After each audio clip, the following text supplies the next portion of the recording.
ప్రతి ఒక్కరు కూడా కీర్తన చదివేటప్పుడు మీరందరూ కూడా పలకాలి, చదువు వచ్చినా రాకపోయినా. 81వ కీర్తన ఎవరు చదువుతారు?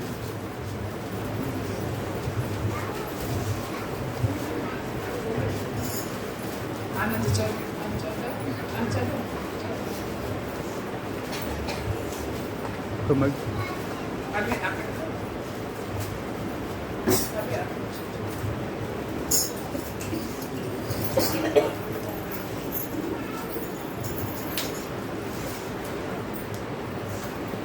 మనకు బలమై ఉన్న దేవునికి ఆనందగానము చేయుడి. యాకోబు దేవుని బట్టి ఉత్సాహధ్వని చేయుడి. కీర్తన ఎత్తుడి. గిలక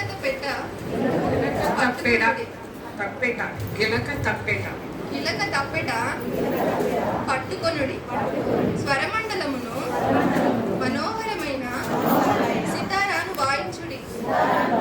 అమావాస్య నాడు కొమ్ము ఊదుడి. మనకు పండుగ ఆచరించు దినముకు ఉన్నమ నాడు కొమ్ము ఊదుడి. అది ఇశ్రాయేలీయులకు కట్టడ. యాకోబు దేవుడు నిర్ణయించిన చట్టము. ఆయన ఐగుప్తు దేశ సంచారము చేసినప్పుడు యోసేపు సంతతికి సాక్ష్యముగా దానిని నియమించెను. అక్కడ నేనెరుగని భాష వింటిని. వారి భుజము నుండి నేను బరువును దింపగా వారి చేతులు మోత గంపను నెత్తకుండా విడుదల పొందెను. ఆపత్కాలం నందు నీవు మొరపెట్టగా నేను నిన్ను విడిపించి తిని. ఉరుముదాగు చోటులో నుండి నీకు ఉత్తరమిచ్చి తిని. మెరీబా జలముల యొద్ద నిన్ను శోధించి తిని. నా ప్రజలారా ఆలకింపుడి. నేను మీకు సంగతి తెలియజేతును. అయ్యో ఇశ్రాయేలు, నీవు నా మాట వినిన ఎడల ఎంత మేలు. అన్యుల దేవతలలో ఒకటిను నీలో ఉండకూడదు. అన్యుల దేవతలలో ఒకదానికి నీవు పూజ చేయకూడదు. ఐగుప్తీయుల దేశముల నుండి నిన్ను రప్పించిన నీ దేవుడు నాకు యెహోవాను నేనే. నీ నోరు బాగుగా తెరువుము, నేను దాన్ని నింపెదను. అయినను నా ప్రజలు నా మాట ఆలకింపకపోయిరి. ఇశ్రాయేలీయులు నా మాట వినకపోయిరి. కాబట్టి వారు తమ స్వకీయ ఆలోచనలను బట్టి నడుచుకొనున్నట్లు వారి హృదయ కాఠిన్యమునకు నేను వారిని అప్పగించి తిని. అయ్యో నా ప్రజలు నా మాట వినిన ఎడల, ఇశ్రాయేలు నా మార్గమును అనుసరించిన ఎడల ఎంత మేలు. అప్పుడు నేను వేగిరమే వారి శత్రువులను అనగద్రొక్కుదును. వారి విరోధులను కొట్టుదును. యెహోవాను ద్వేషించువారు వారికి లొంగుదురు. వారి కాలము శాశ్వతంగా నుండును. అతి శ్రేష్టమైన గోధుమల అనుగ్రహించి నేను వారిని పోషించుదును. కొండ తేనెతో నిన్ను తృప్తిపరచుదును. దేవుడి వాక్యం దీవించి ఆశీర్వదించును. ఇక్కడ దేవుడు అంటున్నాడు 2 సార్లు ఏమని? అయ్యో ఇశ్రాయేలు, నీవు నా మాట వినిన ఎడల నీకు ఎంత మేలు. ఎవరికి మేలు? ఎవరికి మేలు? ఎవరైతే ఆయన మాట విని ఆయనకు లోబడతారో వాళ్ళకి మేలు. అయ్యో అంటున్నాడు దేవుడు. అయ్యో నా ప్రజలు, అయ్యో నా మాట వింటే ఎంత మేలు పొందుకుంటారు. ఈ రోజున మేలు పొందుకోలేకపోతున్నాము అంటే కారణం ఏంటంటే ఆయన మాట వినకపోవటమే. వినటం లేదు. 8వ వచనంలో చూడండి, నా ప్రజలారా ఆలకింపుడి, నేను మీకు సంగతి తెలియచేస్తాను. నా ప్రజలారా మీకు నేను ఒక సంగతిని తెలియచేస్తున్నాను. ఏంటి ఆ సంగతి అంటే, అయ్యో నా ప్రజలు, అయ్యో ఇశ్రాయేలు, నీవు నా మాట విని ఎడల ఎంత మేలు, ఎంత మేలు. అంతేకాదు 9వ వచనంలో దేవుడు ఏమంటే, అన్యుల దేవతలలో ఒకటియును నీలో ఉండకూడదు, అన్యుల దేవతలలో ఒక దానికి నీవు పూజ చేయకూడదు. ఏ ఒక్కరు కూడా ఇశ్రాయేలు ప్రజలకు చెప్తున్నాడు దేవుడు. మన అందరికీ తెలుసు, పాత నిబంధనలో మనం నిర్గమకాండం కనుక చదివితే దేవుడు వాళ్ళు కనాను దేశానికి వెళ్ళక ముందే దేవుడు హెచ్చరిస్తాడు, అక్కడ ఉన్న వాళ్ళ దేవతలకు మీరు పూజ చేయకూడదు, వాటికి నమస్కరించకూడదు, వాటికి సాగిలు పడకూడదు అని దేవుడు ముందుగానే హెచ్చరిస్తాడు. వాళ్ళని ఎందుకు నేను వెళ్ళగొడుతున్నాను అని కారణం కూడా చెప్పాడు. ఆ జాతులు వాళ్ళందరూ 7 జాతుల వాళ్ళు ఉంటారు కనాను దేశంలోకి ఇశ్రాయేలు ప్రజలు వెళ్ళక ముందు. ఎందుకు వాళ్ళని కనాను దేశం నుంచి వాళ్ళని నేను పంపిస్తున్నాను అనేది కూడా దేవుడు చెప్పాడు వాళ్ళకి. ఒకవేళ మీరు కూడా వాళ్ళలాగా ప్రవర్తిస్తే నేను మిమ్మల్ని కూడా అక్కడి నుంచి నేను వెళ్ళగొడతాను అంటున్నాడు దేవుడు. దేవుడి దృష్టిలో ఎవరైనా ఒకటే. దేవుడు అన్నాడు, నా ప్రజలు నా మాట వింటే ఎంత మేలు, ఎంత మేలు పొందుకుంటారు, ఎంత ఆశీర్వాదం. అన్య దేవతలలో ఒకటి నీలో ఉండకూడదు. నీలో ఉండకూడదు అంటే మనకి ఇర్మియా గ్రంథం, యెహెజ్కేలు గ్రంథం చదివితే మనకు అర్థమవుతుంది ఎంతగా దేవుణ్ణి విసిగించారో, ఎంతగా దేవుణ్ణి బాధ పెట్టారో, ఎంతగా దేవుణ్ణి దుఃఖ పెట్టారో అనేది మనకి ఆ గ్రంథాలు చదివితే మనకు అర్థమవుతుంది. ఎంత భయంకరంగా, అన్యుల కంటే కూడా ఇంకా ఎక్కువగా నిజమైన దేవుడు ఎవరో తెలుసు వాళ్ళకి అందరికీ కూడా. జీవం కలిగిన దేవుడు ఎవరు, సృష్టికర్త అయిన దేవుడు ఎవరు అనేది ఇశ్రాయేలు ప్రజలందరికీ కూడా తెలుసు. తెలిసినప్పటికీ కూడా అన్యులు చేస్తున్నారు, వాళ్ళ వైపు చూశారు ఇశ్రాయేలు ప్రజలు. ఆ రోజున 7 జాతుల వారిని దేవుడు అన్నాడు, ఏ ఒక్కరిని ఉంచుకొని అందరినీ వెళ్ళగొట్టమంటే వీళ్ళు వెళ్ళగొట్టల, అందరినీ పూర్తిగా సంపూర్ణంగా వెళ్ళగొట్టల. ఇంకా కొంతమంది ఉన్నారు. అందును బట్టి వాళ్ళు ఏం చేస్తారంటే వాళ్ళను చూశారు, ఇశ్రాయేలు ప్రజలు వాళ్ళని చూశారు. వాళ్ళకి ఒక బొమ్మలు ఉంటున్నాయి, వాళ్ళు పూజలు చేస్తున్నారు, వాళ్ళు తింటూ తాగుతూ వాళ్ళ ఇష్టానుసారంగా ఉంటూ ఉన్నారు. అవి వీళ్ళని ఆకర్షించి తర్వాత మందిరములోనే, పరిశుద్ధమైన మందిరంలోనే వీళ్ళు సూర్యునికి నమస్కారం చేయటం, అనేకమైన హేయమైన కార్యాలు చేయటం మొదలుపెట్టారు వీళ్ళందరూ కూడా ఇశ్రాయేలు ప్రజలు. అందుకని దేవుడు అంటున్నాడు, అయ్యో నా ప్రజలు నా మాట వింటే ఎంత మేలు.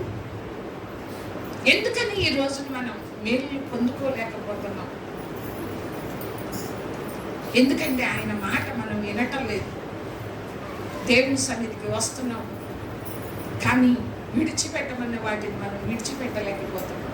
ఎందుకు విడిచిపెట్టలేకపోతున్నాం? ఎందుకు? అందుకనే మనము ఆశీర్వాదాన్ని మనం పొందుకోలేకపోతున్నాం. అందుకనే 11వ వచనంలో చూడండి, అయినను నా ప్రజలు నా మాట ఆలకింపకపోయిరి, ఇశ్రాయేలీయులు నా మాట వినకపోయిరి.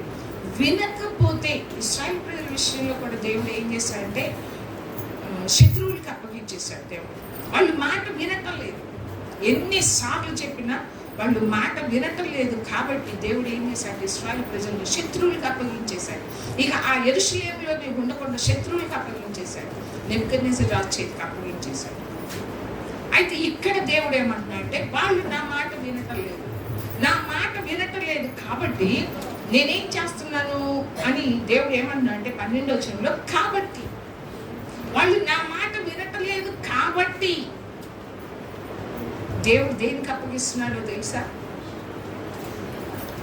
వారు తమ స్వకీయ ఆలోచనలు బట్టి నడుచుకున్నట్లు.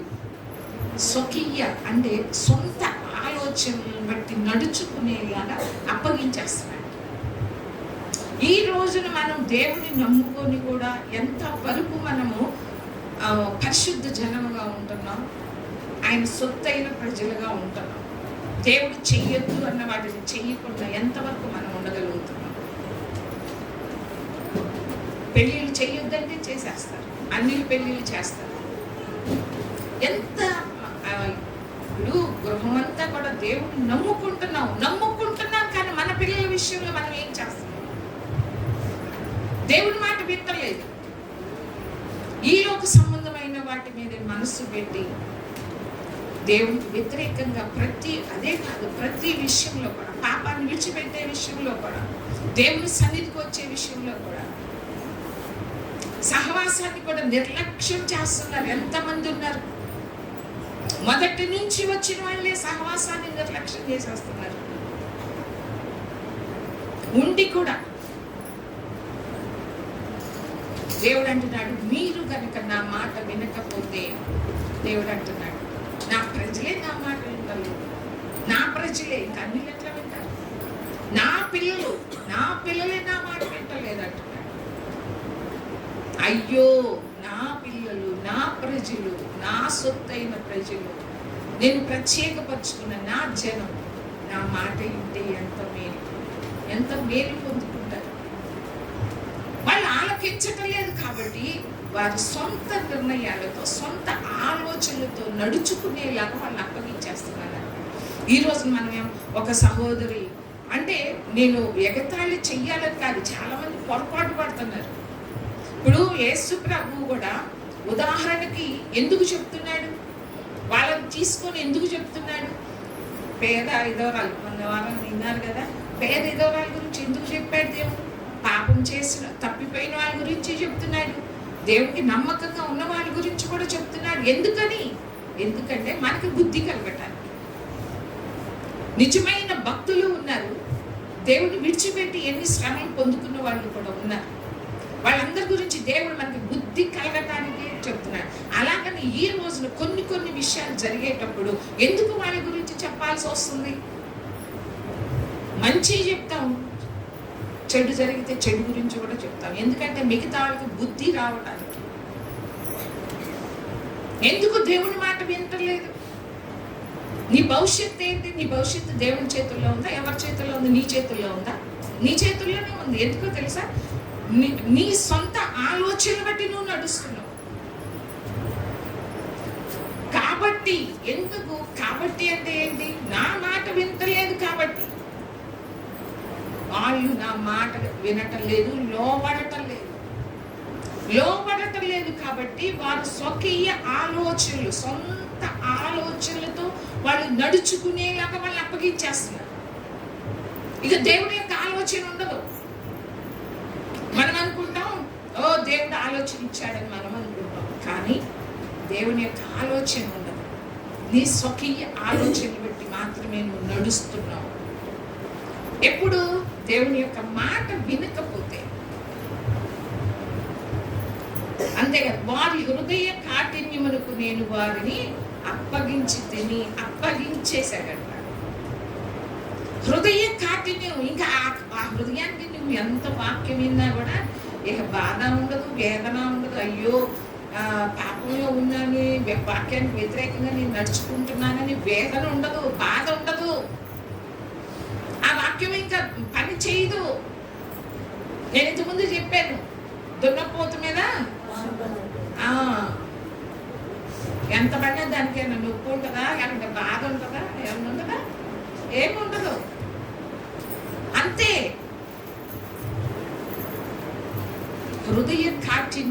హృదయము ఎందుకు కాఠిన్యం అయిపోతుందో తెలుసా? ఇంతకుముందు చాలా సార్లు చెప్పాను. వారి పాపమును బట్టి వారి హృదయములు, ఒక చోట ఎక్కడంటే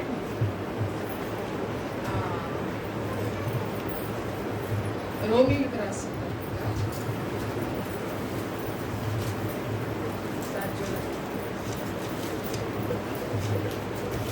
వారి హృదయ కాఠిన్యమును బట్టి నేను అప్పగిస్తున్నాను, వారి పాపమును బట్టి.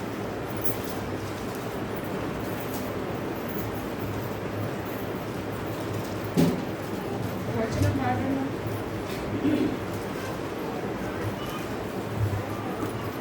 అనగానే ఎత్తుకోవాలి. బుక్స్ తీసి అది చూసి ఇది చూసా మీరు పాడేది? పాడరా? అందరూ విడచినా నీవు నన్ను విడవాలంటివే అందరూ నన్ను విడచినా నీవు నన్ను విడవాలంటివే నా తల్లియు నీవే నా తండ్రియు నీవే నా తల్లి తండ్రి నీవే యేసయ్యా నా తల్లియు నీవే నా తండ్రియు నీవే నా తల్లి తండ్రి నీవే యేసయ్యా అందరూ నన్ను విడచినా నీవు నన్ను విడవాలంటివే అందరూ నన్ను విడచినా నీవు నన్ను విడవాలంటివే హల్లెలూయా. ఎబ్రీయులకు రాసిన పత్రిక 3వ అధ్యాయం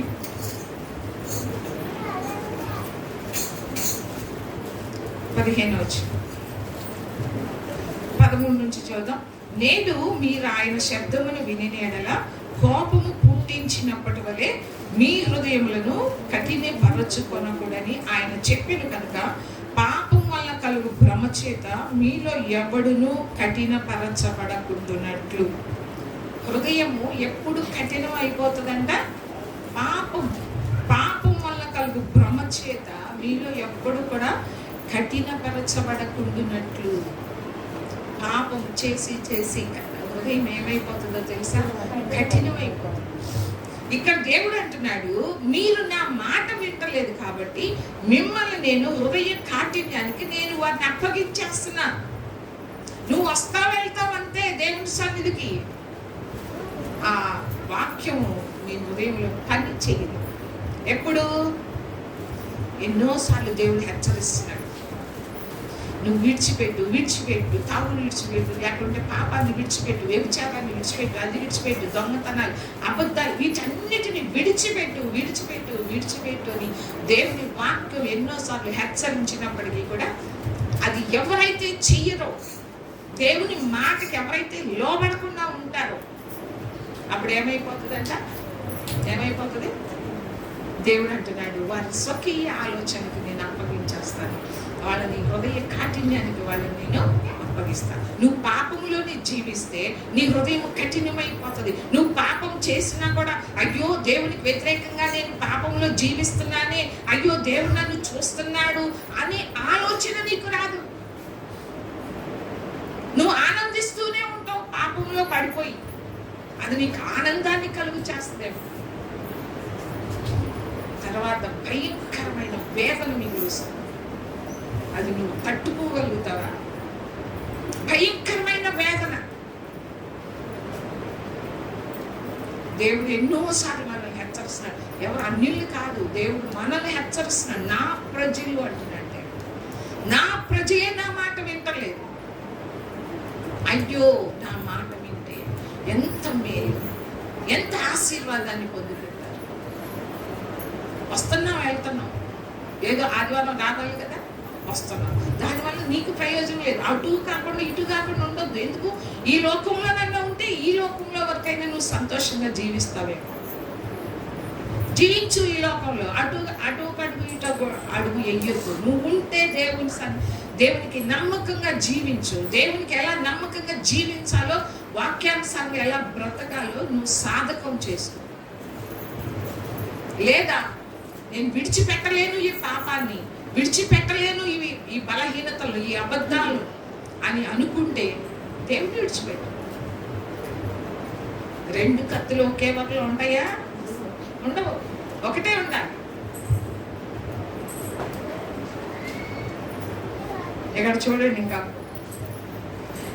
11వ వచనం, అయ్యో నా ప్రజలు నా మాట విని ఎడల, ఇశ్రాయేలు నా మార్గములు అనుసరించిన ఎడల ఎంత మేలు. అయ్యో అని ఎప్పుడంటాం? ఎంతో వేదన కలిగినప్పుడు. ఎంతో వేదన కలుగుతుంది దేవుడికి. ఇశ్రాయేలు ప్రజలు చూసి, ఈ రోజున మనల్ని చూసి ఎంత నిర్లక్ష్యం చేస్తున్నాం. ప్రభు చెప్పారు ఏమని? నా శరీరం తిని నా రక్తము త్రాగువాడే నిత్య జీవం కలవాడు, అంచె దినాన్ని వాడు నేను లేపుతాను. కానీ అది నమ్ముతున్నామా మనం? నమ్మితే ఎందుకు ప్రభు శరీరం తీసుకోవటానికి, ప్రభు రక్తం తీసుకోవటానికి నిర్లక్ష్యం? ఎందుకు నిర్లక్ష్యం చేస్తున్నాం? అంటే నీ పనులు ఎక్కువ, ప్రభు శరీరం ఊరకనే వచ్చిందా? ప్రభు శరీరం ఊరకనే వచ్చాడా దేవుడు? ఎంతగా నలకొట్టబడితే ఆ శరీరం, ఆయన ఆఖరి రక్తం బొట్టు కూడా నీ కొరకు నా కొరకు కార్చాడు కదా. నీకు దీనికంటే కూడా ఎక్కువ ప్రాముఖ్యమైంది, ఎక్కువ ముఖ్యమైనది ఏముంటుంది నీకు జీవితంలో?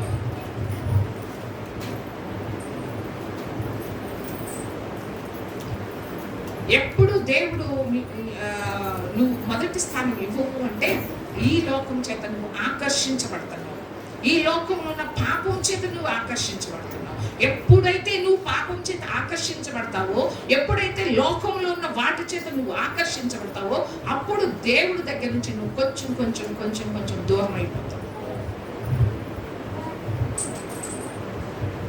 ఆ పాపం నిన్ను కఠినపరిచేస్తుంది.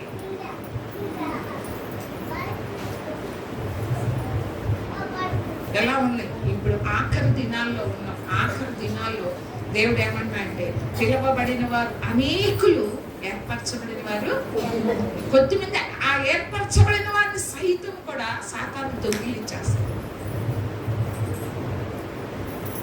ఇశ్రాయేలు ఎన్ని లక్షల మంది, వారిలో ఇద్దరే వెళ్ళారంట. ఈ రోజున ఎంతమంది వెళ్తాం?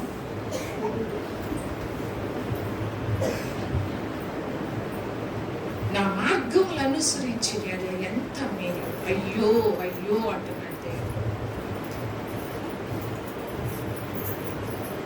అప్పుడు ఒకవేళ నీవు నా మాట వింటే,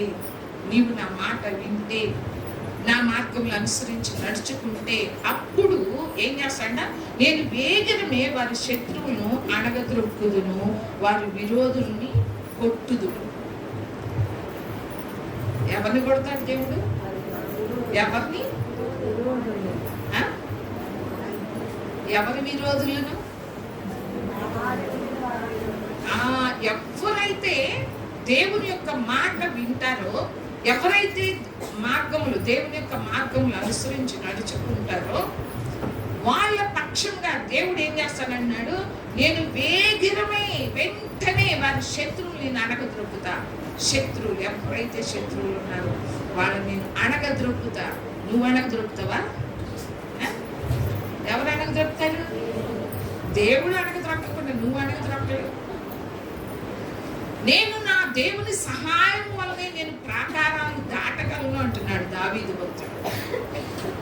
నేను నా దేవుని సహాయం వల్లనే నేను శూర కార్యాలు నేను జరిగించగలను అంటున్నాడు దావీదు. ఆ దేవుని సహాయం లేకుండా నువ్వు శత్రువుని నువ్వు అణిచివేస్తావా? నువ్వు శత్రువుని నువ్వు జయించగలుగుతావా? దేవుడు అంటున్నాడు, ఎవరైతే నా మాట వింటారో, ఎవరైతే నా మార్గాలను అనుసరించి మీరు నడుచుకుంటారో, అప్పుడు వేగిరమే వాళ్ళ శత్రువులను నేను అణిచివేస్తా, వారి విరోధులను నేను కొడతానంట. ఈ రోజున చాలా మంది ఏమంటున్నారంటే, వాళ్ళ బ్రతుకులు మార్చుకోకుండా దేవుడు నాకు ఏం చేశాడు, దేవుడు నాకు ఏం చేశాడు, నువ్వేం చేసావు? నువ్వు దేవుని మాట విన్నావా? దేవుని మాట విన్నావా? దేవుడే ఉంటే అంటే నువ్వు ఉన్నాడనుకుంటున్నావా లేదనుకుంటున్నావా? దేవుడే ఉంటే నాకు అలా ఎందుకు చేశాడు, ఇలా ఎందుకు చేశాడు, మా ఇంట్లో అలా ఎందుకు జరిగింది, ఇలా ఎందుకు జరిగింది? దేవుడే ఉంటే అంటే ఉన్నాడనే లేకపోతే లేడనే నీ నమ్మకం? ప్రాణాలు పోకుండా ఉంటాయా? ప్రాణాలు పోకుండా ఉంటాయా? అంటే దేవుడిని నువ్వు నమ్ముకోగానే దేవుడికి నువ్వు నమ్మకంగా ఉండవు, దేవుడి మాటకి లోపడవు, కానీ నీ పట్ల కార్యాలు జరగాలి. నువ్వు ఏది అడిగితే అది ఏమన్నా ఏదో అంటాం కదా, అలా వద్ది అద్భుతదేమో ఇట్లా రాయంగానే వచ్చేస్తాడు, ఏది కావాలంటే అది ఇచ్చేస్తాడు. అంటే అలా ఉంటేనే ఈ రోజున భక్తి. నువ్వు అడిగింది ఇవ్వకపోతే దేవుడు కాదు. అది కాదు భక్తి. తోమా అంటున్నాడు, నేను ఆ గాయాలు ఏలు పెట్టి చూస్తేనే నేను నమ్ముతాను అంటున్నాడు. ప్రభు ఏమన్నారు? చూసి నమ్మిన వాళ్ళకంటే చూడకుండా నమ్మిన వాళ్ళు ధన్యులు. ఆయన నిజమైన దేవుడని నువ్వు నమ్ముతున్నావా? నువ్వు నమ్మితే నీ నోట ఆ మాట రానే రాదు. దేవుడు ఉంటే అనే మాట నీ నోట రాదు. ఒక్కటే, నా దేవుడు, నా తండ్రి నా పట్ల ఏది చేసినా, అది కష్టం కావచ్చు, నష్టం కావచ్చు, శోధన కావచ్చు, ఏదైనా సరే, ఒక శ్రమ కావచ్చు, ఏదైనా సరే నా తండ్రికి తెలియకుండా నా జీవితంలో ఏది జరగదు. నా తండ్రి నా మేలు కోరుకుంటాడు. కాబట్టి ఆ కష్టమైనా సరే నేను భరిస్తాను అని ఆ న్యాయాధిపతి అయినా నమ్మాలి. ఆ నమ్మినప్పుడే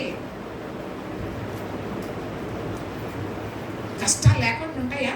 దేవుని నమ్ముకోగానే, అంటే యేసుప్రభు నమ్ముకోగానే ఇంకేది రాకూడదా? ఏది రాకూడదా? నువ్వు నిజమైన భక్తి అంటే నిజంగా యేసుప్రభు నువ్వు నమ్ముకుంటే నువ్వు ఎన్నడూ కూడా నీ నోట ఆ మాట రానే రాదు. ఇప్పుడు భక్తులు చూడండి, ఎవరన్నా ఆ మాట అన్నారా? ఎవరన్నా అన్నారా దేవుడు ఉంటే వింటే అని?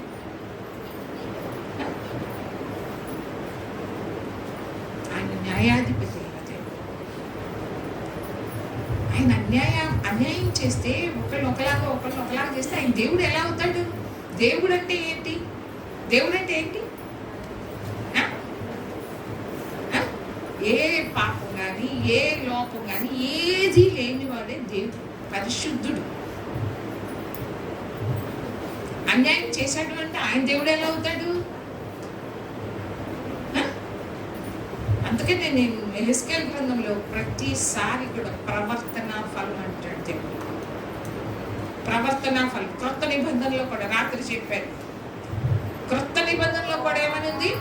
దేహంతో, అది మంచిదైనా సరే చెడ్డదైనా సరే, దేహంతో జరిగించిన దాని ఫలం. మనం అనుకుంటాం నేను ఏది చేసినా పర్లేదులే, దేవుడు నాకు సహాయం చేయాలంటాడు. అది కాదు. నువ్వు చేసిన దాన్ని బట్టి నీకు ఫలం వస్తుంది. నీ క్రియలను బట్టి, నీ ప్రవర్తనను బట్టే నీకు ఫలం. అంతేగాని నువ్వు చెయ్యకుండా దేవుడు ఏది చెయ్యడు. రక్షణ ఉచితమే, నువ్వేమీ చేయాల్సిన అవసరం లేదు. రక్షణ ఉచితం. రక్షణ ఉచితం అని తర్వాత కూడా అలాగనే ఉంటే కనుక ఏం పొందుకోలేవు.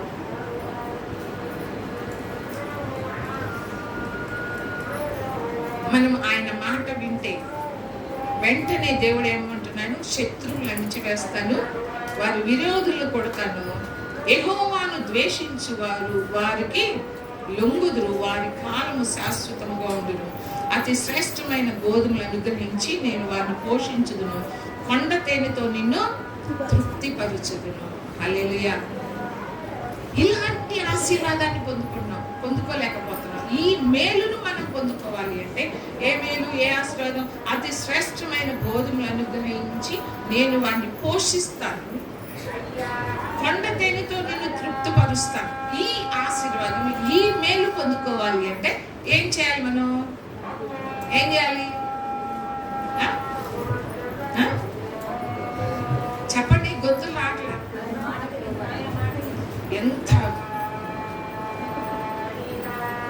మాట రావట్లే కదా? ఆయన మాట వింటే, వినాలి అంటే ఎంత కష్టమో కదా. కష్టం, చాలా కష్టం. అప్పుడు మన ఇష్టాలు ఉండవు కాబట్టి ఆయన మాట వినాలి అంటే చాలా కష్టం. ఏ దినాలకు వెళ్ళకూడదు, ఏ పెళ్ళిళ్ళకి వెళ్ళకూడదు, ఏ ఆచారాలు చేయదు. ఎంత కష్టం. కష్టమేనా? ఏసీ కష్టం కదా. ఆయన ప్రాణం పెట్టడం, ప్రాణం పెట్టడం కంటే కష్టమైంది అని ఉంటుందా? మరి ఆయన ప్రాణం పెడితే మరి ఇది కష్టమా? మరి మళ్ళీ పాట పాడతావు, నీకై బ్రతుకుతారు. ఏం పాట? నీవిచ్చావు ఇంత గొప్ప రక్షణ, నీకై నేను.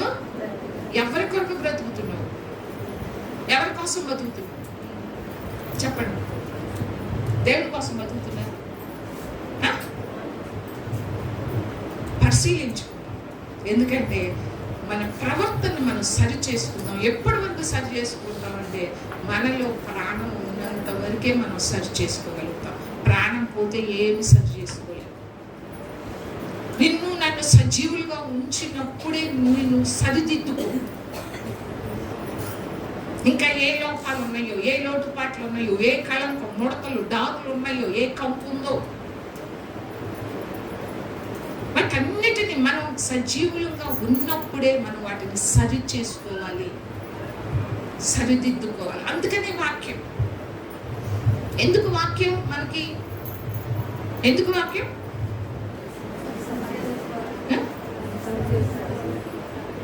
సరిదిద్దుకోవటానికి కాదు, వినటం వరకు మాత్రమే.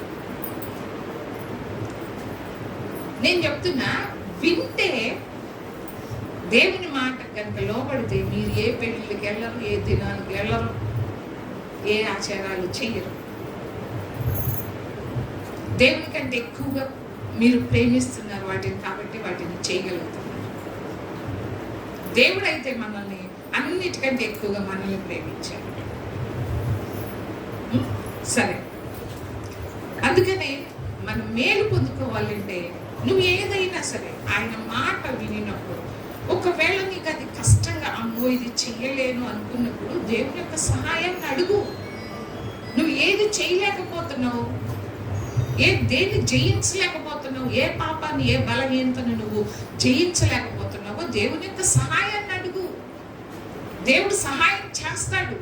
దావీదు అందుకనే అన్నాడు, నా దేవుని సహాయం వల్లనే నేను శూర కార్యాలు జరిగిస్తాను, నా దేవుడి సహాయం వల్ల నేను ప్రాకారాలే దాటగలుగుతాను, నేను ఏదైనా చేయగలుగుతాను నా దేవుడి సహాయం ద్వారా. నా దేవుడి సహాయం ద్వారానే నేను ఎలుగుబంటుని కానీ సింహాన్ని కానీ ఎదుర్కొన్నాను అంటున్నాడు దావీదు భక్తుడు. దేవుడి సహాయం లేకుండా దావీదు ఎలుగుబంటుని కానీ సింహాన్ని కానీ ఏది కూడా చంపడు. చిన్న బాలుడికి దేవుడి సహాయం లేకుండా చేయగలుగుతాడా? చేయలేడు. ఆ ధైర్యం ఉంది కాబట్టి దావీదుకి గొల్యాతు ఎదుటికి వెళ్ళినప్పటికీ కూడా దేవుని యొక్క సహాయం వల్ల నేను జయించగలను అనే నమ్మకం ఉంది.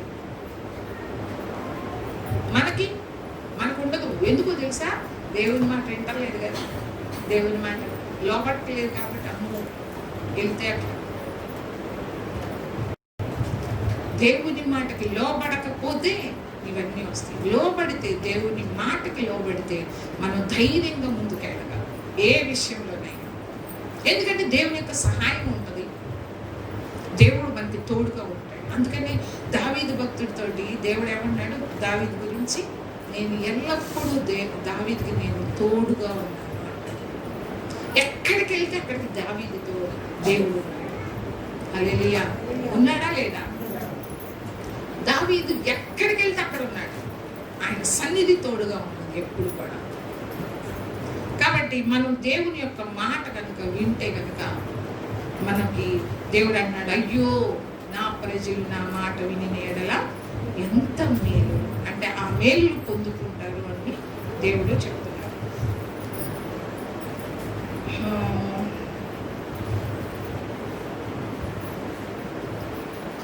ఈరోజు ఒక సిద్కియా ఇర్మియా గ్రంథంలో చూడండి 52వ అధ్యాయంలో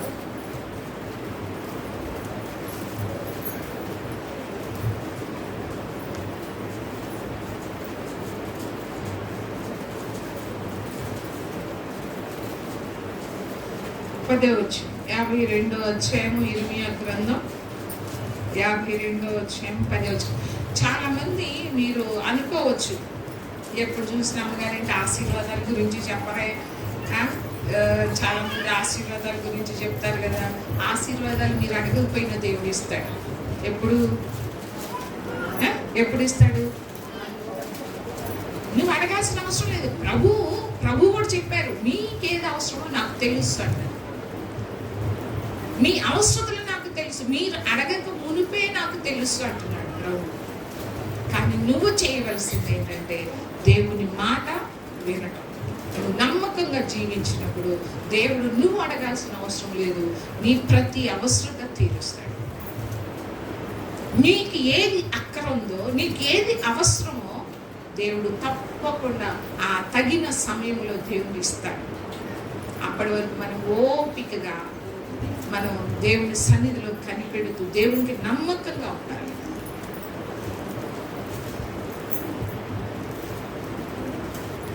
పదవచనం,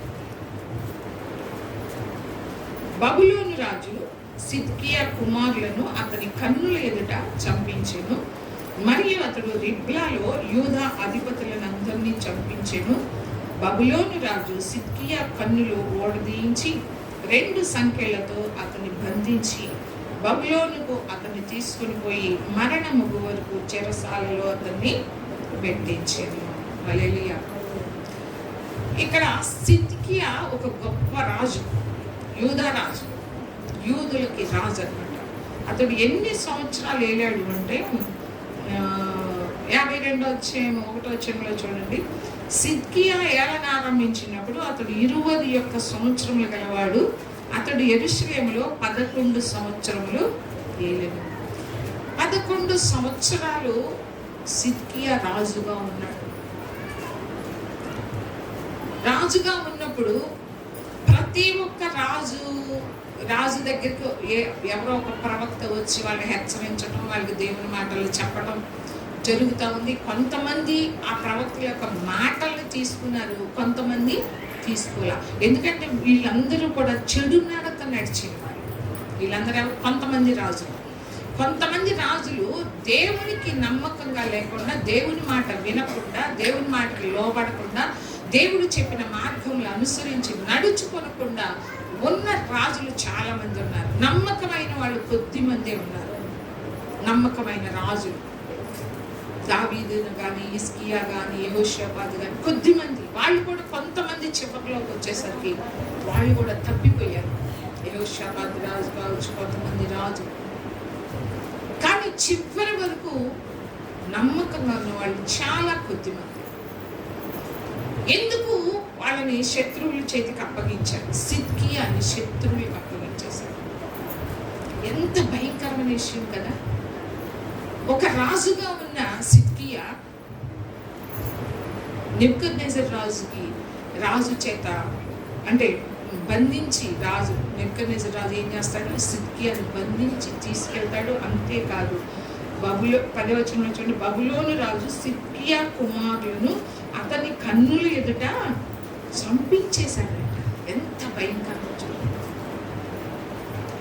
ఎందుకు చంపించాల్సి వచ్చింది? ఎందుకు సిద్కియా బబులోను దేశానికి వెళ్ళాడు? ఒక శత్రువు చేతికి ఎందుకు అప్పగించాడు? ఎందుకంటే దేవుని దృష్టికి చెడు నడత నడిచాడు. సిద్కియా నడిచాడు. సిద్కియా యొక్క పాపమును బట్టి ఇక్కడ సిద్కియా యొక్క కుమారుని కూడా చంపించేశాడు. ఎవరి ఎదుట? ఒక తండ్రి ఎదుట కుమారులు చనిపోతే ఎంత బాధ ఉంటుంది, ఎంత వేదన ఉంటుంది. రాజు ఎదుట, ఆ దేశానికి ఒక రాజుగా ఉన్నాడు సిద్కియా. అతని కుమారులు కానీ, అతని కుటుంబం కానీ అందరూ కూడా సంతోషంగా ఉండవలసింది.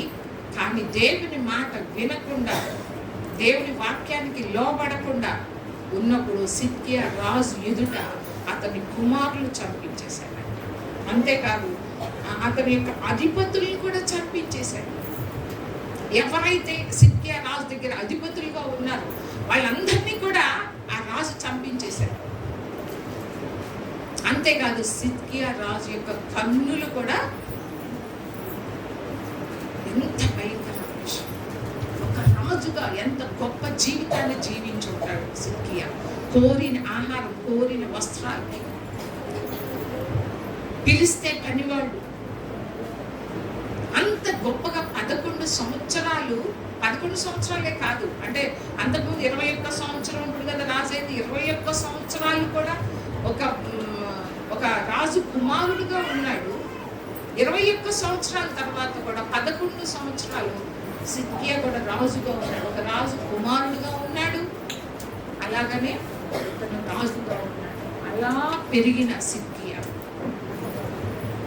ఆ కుటుంబం ఎలా అయిపోయిందో చూసారా? ఆ కుటుంబం ఎలా అయిపోయింది? ఎందువల్ల ఆ కుటుంబం అలా అయిపోయింది? ఇక ఎప్పటికీ కూడా రాలేదండి సిద్కియా. మరణమగు వరకు చెరసాల్లో అతన్ని పెట్టించెను. చూడండి 2వ వచనంలో 52 వచనంలో యెహోయాకీము నడిచిన చెడ్డ నడత ప్రకారముగా సిద్కియాయు యెహోవా దృష్టికి చెడ్డ నడత నడిచెను. చూడండి, ఎవరు యెహోయాకీము? సిద్కియా యొక్క తండ్రి చెడ్డ నడత నడిచాడు. దానిని బట్టి సిద్కియా కూడా ఏమైపోయాడు? చెడు నడత నడిచాడు. ఎవరి దృష్టికి? దేవుడు. ఇక్కడ చూడండి, సిద్కియాయు యెహోవా దృష్టికి, యెహోవా దృష్టికి, దేవుని దృష్టికి ఈ సిద్కియా గాని సిద్కియా తండ్రి గాని చెడు నడత నడిచాడంట. చెడు నడత చూశాడు దేవుడు కూడా, ఎంతో మందిని చూశాడు, హెచ్చరిస్తున్నాడు. కానీ ఏ రాజు కూడా లోబడలేదు. టైం ఇస్తున్నాడు వీళ్ళని. ఇర్మియా లాంటి ప్రవక్త, ఎహెస్కేల్ లాంటి ప్రవక్తల్ని, వీళ్ళందరినీ పంపించి హెచ్చరిస్తున్నాడు. మీరు మారండి, మీరు మార్చుకోండి, దేవుని తట్టు తిరగండి అని చెప్పి ఎన్నిసార్లు హెచ్చరించినప్పటికీ కూడా వీళ్ళెవ్వరూ కూడా లోబడకపోయేసరికి చివరికి దేవుడు ఏం చేశాడు? నెబుకద్నెజరు రాజు బబులోను రాజు చేతికి అప్పగించేశాడు. యెరూషలేము పట్టణాన్ని ఎంతగానో దేవుడు ప్రేమించాడు. ఆ పట్టణాన్ని ప్రేమించాడు, ఆ పట్టణ ప్రజలను కూడా దేవుడు ఎంతగానో ప్రేమించాడు.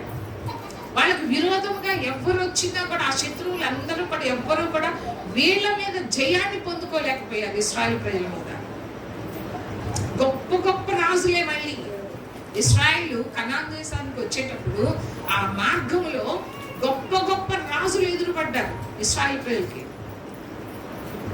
వాళ్ళ సొంత బలంతో వాళ్ళు ఏమైనా జయించారా? జయించలేదు. దేవుని సహాయం, దేవుని సన్నిధి వాళ్ళకి తోడుగా ఉంది. దేవుడు సహాయం చేశాడు కాబట్టి ఇశ్రాయేలు ప్రజలు జయించారు వాళ్ళ శత్రువులు.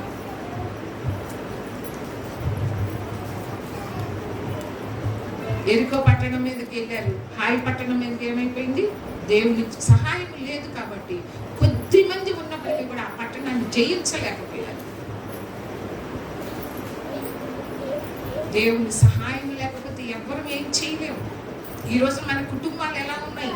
మన కుటుంబాలు ఇప్పుడు తల్లిదండ్రులు అయిన వాళ్ళు పిల్లలకి ఆశీర్వాదాన్ని ఇవ్వాలి. ఇక్కడ సిద్కియా తండ్రి ఎవరు? సిద్కియా తండ్రి కూడా దేవుని దృష్టిలో చెడు నడత నడిచాడు. ఎవరు ఈ యెహోయాకీము అంటే? దేవుణ్ణి ఎరిగిన వాళ్ళే వీళ్ళందరూ కూడా. దేవుడు తెలియని వాళ్ళు కాదు, మళ్ళీ దేవుని ఎరిగిన వాళ్ళు. ఈ సిద్కియాకి దేవుడు తెలుసు వీళ్ళకి, కానీ ఎవ్వరు కూడా వీళ్ళ మాట, ప్రవక్తల యొక్క మాట వినలేదు. అందుకనే దేవుడి దృష్టి ఎదుట వాళ్ళు చెడు నడత నడిచారు. కాబట్టి చివరికి వాళ్ళందరినీ కూడా బబులోను రాజు చేతికి అప్పగించారు. ఇంకో మాట చూద్దాం. ఇక్కడ 2వ దినవృత్తాంతాలు చూడండి. 2వ దినవృత్తాంతాలు 36వ అధ్యాయం.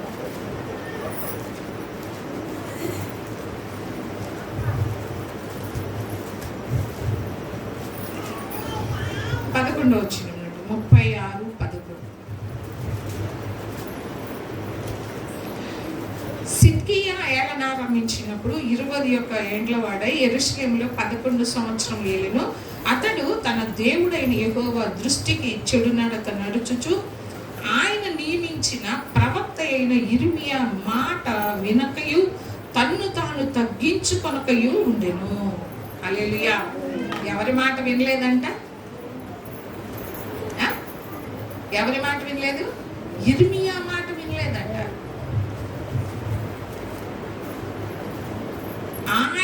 ఇప్పుడు 12వ వచనంలో అతడు అంటే సిద్కియా, అతడు తన దేవుడైన యెహోవా దృష్టికి చెడు నడత నడచుచు ఆయన నియమించిన ప్రవక్త అయిన ఇర్మియా మాట వినక. ఎవరు నియమించారు ఇర్మియాని? ఎవరు నిర్మించారు? దేవుడు నిర్మించాడు. ఒక ప్రవక్తగా, ఒక దైవజనులుగా కానీ, ఒక సేవకునిగా కానీ ఎవరు నియమిస్తారు? దేవుడు నియమిస్తాడు. అమ్మ ఎవరు మాట్లాడు? ఆయన నియమించిన ప్రవక్త అయిన ఇర్మియా మాట వినలేదు. వినకయు తన్ను తాను తగ్గించుకొనకయు ఉండెను. తగ్గించుకోవట్లేదు. ఈ సిద్కియా రాజు తన్ను తాను తగ్గించుకోకుండా ఇర్మియా యొక్క మాట వినకుండా ఈ రోజున ఇర్మియా ఎవరి మాటలు చెప్తాడు? దేవుడు చెప్పమన్నది. ప్రవక్త అంటే ఏంటి? దేవుడు ఏది చెప్పమంటే మన వారం చెప్పే కదా. ఏమని చెప్పాను? దేవుడు ఏది చెప్పమంటే అది చెప్పటమే ప్రవక్తల యొక్క అని బాధ్యత. దేవుడు అప్పగించిన బాధ్యత అది. కానీ అక్కడ ఇర్మియా మొన్న చెప్పాను కదా, ఎంత బాధపడ్డాడో. ఆ పుట్టిన దినాన్ని కూడా శపించుకున్నాడు. ఎందుకంటే దేవుడు చెప్పమని చెప్పినప్పుడు చెప్పకపోతే దేవుడితో బాధ, ఇటు చెప్తే ఇశ్రాయేల్ ప్రజలతోటి బాధ.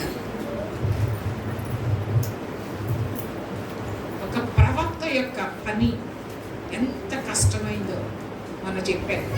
అందుకనే దేవుడు అన్నాడు, ఆయన నియమించిన ప్రవక్త అయిన ఇర్మియా మాట వినటం లేదు. దేవుడు అంటే ఇర్మియా మాట వినటం లేదు అంటే అర్థం ఏంటి?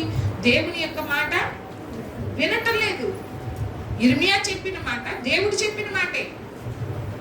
ఇర్మియా ఎప్పుడు సొంత ఆలోచనలతోటి సొంత మాటలు ఎప్పుడు చెప్పలేదు. ఇర్మియా దేవుడు దర్శించి ఇర్మియాను కానీ యెహెజ్కేలు కానీ ఆ ప్రవక్తలందరినీ కూడా దేవుడు దర్శించి వాళ్ళ దగ్గరికి వెళ్ళి ఈ మాటలు చెప్పు అంటేనే వీళ్ళందరూ కూడా ఇశ్రాయేల్ ప్రజల దగ్గరికి వెళ్ళి చెప్తున్నారు.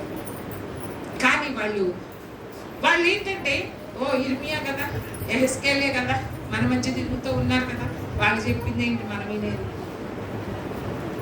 అది దేవుని మాటని నమ్మటం లేదు. ఈ రోజును కూడా దేవుని మాట ఎవరి అంటే వాక్యం ద్వారా దేవుడు మాట్లాడతాడు, సేవకుల ద్వారా మాట్లాడతాడు, విశ్వాసం ద్వారా మాట్లాడతాడు, ఎన్నో రకాలుగా ఆ కళల ద్వారా మాట్లాడతాడు, దర్శనాల ద్వారా మాట్లాడతాడు, ప్రవచనం ద్వారా మాట్లాడతాడు దేవుడు. కానీ ఎంతవరకు మనం లోపడతాడు? కానీ సిద్కియా వినలేదంట.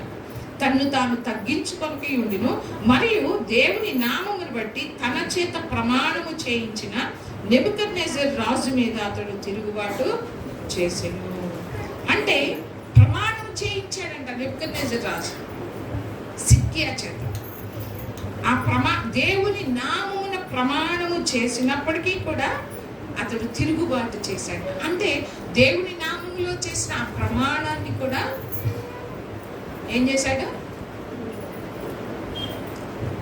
దాని ప్రకారం చేయకుండా తిరుగుబాటు చేశాడు. ఈ రోజున కూడా మనం చాలా మంది దేవుడి మీద ఒట్టు అంటారు. అన్నారా లేదా? ఒట్లు ఎవరు వేయబాకండి. దేవుడి మీద ఒట్టు నీ మీద వేసుకో. దేవుడు కనపడటం దేవుడి మీద ఒట్టు అన్ని అబద్ధాలే. మళ్ళీ ఎందుకు వేస్తారు? మన మాట అవునంటే అవును, కాదంటే కాదు, అంతే. వాళ్ళ మీద ఒట్టు, వీళ్ళ మీద ఒట్టు.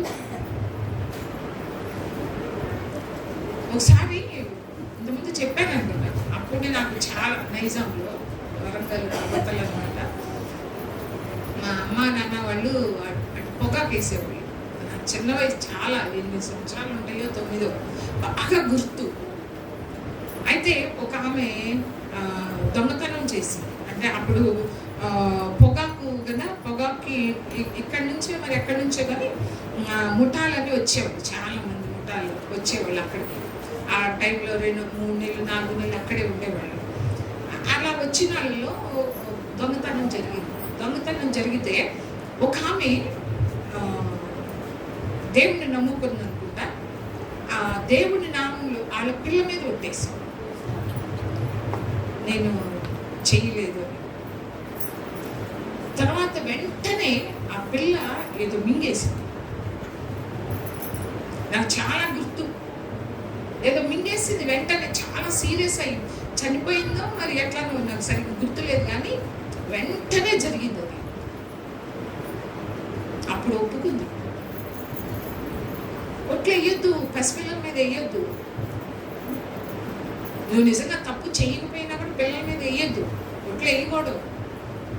దేవుడి మీద ఒట్టు, వాళ్ళ మీద ఒట్టు, వీళ్ళ మీద ఒట్టు ఎందుకు? ఇక్కడ దేవుని నామమును బట్టి తన చేత ప్రమాణము చేయించిన నెబుకద్నెజరు రాజు దేవుని నామమును బట్టి సిద్కియా చేత ప్రమాణము చేయించాడు. చేయించినప్పటికీ కూడా రాజు మీద తిరుగుబాటు చేశాడంట. అతడు మొండితనము వహించి, ఎవరు? సిద్కియా మొండితనం వహించి ఇశ్రాయేలు దేవుడైన యెహోవా వైపు తిరుగక తన మనస్సును కఠినపరుచుకొనెను. ఇందాక కీర్తనలో ఏం చదివాం? ఆ మాట వినకపోతే హృదయం ఏమైపోతుంది? కఠినమైపోతుంది. సిద్కియా కఠినపరుచుకోవడం కాదు, దేవుడే కఠినపరిచేస్తాడు. దేవుని మాట వినకపోతే. మొండితనం వహించాడంట. మొండి అంటే మనకు తెలుసుగా, ఏం తెలుసు? మన పిల్లలు ఎన్నిసార్లు మాట చెప్పినా వినలేదనుకోండి, ఏమంటాం మనం? ఎన్నిసార్లు చెప్పినా ఇది వింటలేదు, మొండాడు. మొండితనం మనందరికీ తెలుసు, ఇంకా వివరించాల్సిన పని లేదు. మొండితనం అంటే మన పిల్లల ద్వారా మనము కూడా అంతే ఉంటాం, మొండిగా ఉంటాం కదా. ఒక్కోసారి మన పిల్లల్లో కూడా మన పిల్లలు అలానే ఉంటారు, మొండితనానికి వేసేస్తారు. ఒకవేళ ఏదైనా అడిగారు అనుకో, అది ఇచ్చేదాకా మొక్కు కొట్టు పెడితే ఏమంటాం? వీడు మొండాడు, ఇది ఇచ్చేదాకా వదలడు అని చెప్పి ఏం చేస్తాం? దేవుని మాట వినకుండా మొండితనం వహించాడట.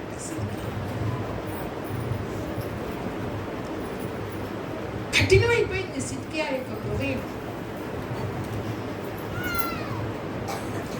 ఆ కఠినమైపోతే ఆ సిద్కియా కుటుంబం ఎలా అయిపోయింది? కన్న బిడ్డలు కళ్ళ ఎదుట రాజు చంపేశాడు, కళ్ళ ముందు అధిపతులందరినీ చంపేశాడు. ఇక చూడకుండా ముందే తీసేయచ్చుగా కళ్ళు, కానీ సిద్కియా కన్నుల ముందు, కన్నులు కూడా తీసే ముందు ఏం జరిగింది? కుమారులను చంపారు, అధిపతులందరినీ చంపారు, ఇంకా కళ్ళు తీసేశారు. ఇంకేముంటుంది? కళ్ళ ముందు ఆలోచనలు ఎక్కడుంటారు?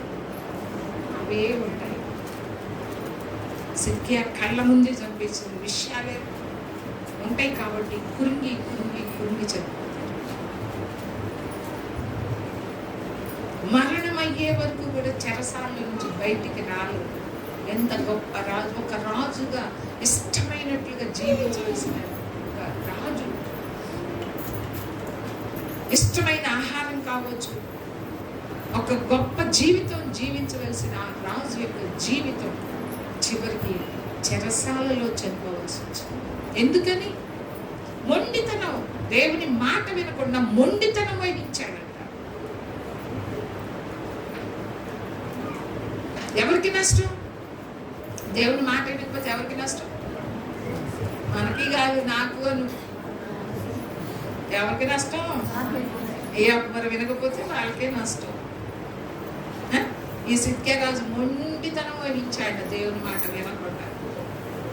మొండితనం వహించి ఇశ్రాయేలు దేవుడని యెహోవా వైపు తిరుగక తన మనసు, దేవుడు ఎన్నోసార్లు నా వైపు తిరగండి, ఓ ఇశ్రాయేలు, నువ్వు తిరిగి రానుద్దేశించిన నా యొద్దకే రా, నా వైపు తిరుగు అంటే వీళ్ళందరూ ఏం చేస్తున్నారు? ఇశ్రాయేలు ఏం చేస్తున్నారు అంటే మొహాలేమో సూర్యుడి వైపు చూపెడుతున్నారు, వీపులు దేవుడి వైపు పెడుతున్నారు. వీపు ఎక్కడుంది? దేవుడికి ఏం చూపిస్తున్నారు? వీపులు చూపిస్తున్నారు. సూర్య నమస్కారాలు చేసేస్తున్నారు. కోపం రాదా దేవుడికి? నిజమైన దేవుడికి కోపం రాదు.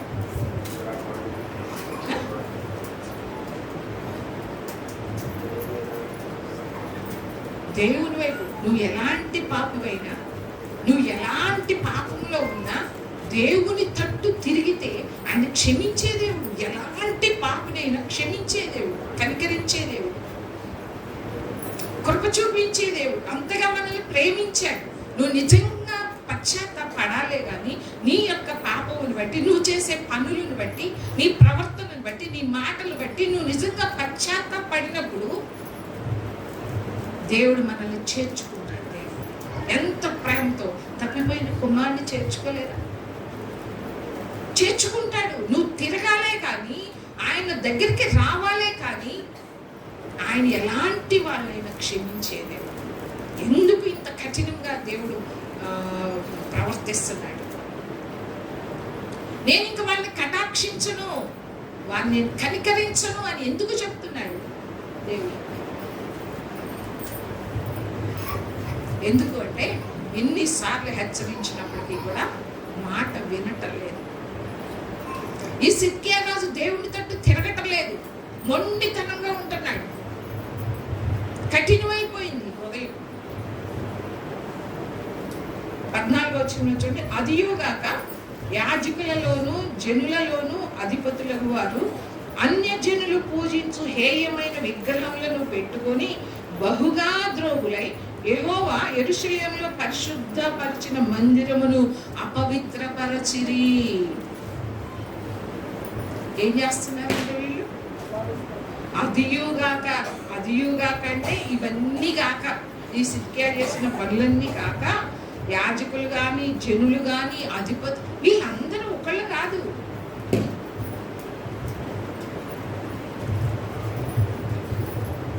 రాజు తప్పిపోతే జనం కూడా అందరూ తప్పిపోతారంట. ఏదో ఒకటి ఉంది కదా, ఏంటి ఏం సామెత? యథా రాజా తదా ప్రజ. మీకు అవి కూడా రావు. యథా రాజా అంటే ఏంటి చెప్పండి? రాజు ఎలా ప్రవర్తిస్తాడో, రాజు తీసుకొచ్చి ఒక విగ్రహం పెట్టి దీన్ని పూజించండి అంటే ఏం చేస్తారు? ప్రజలందరూ పూజించేస్తారు. యథా రాజా తదా ప్రజ. అలా ఉన్నారు.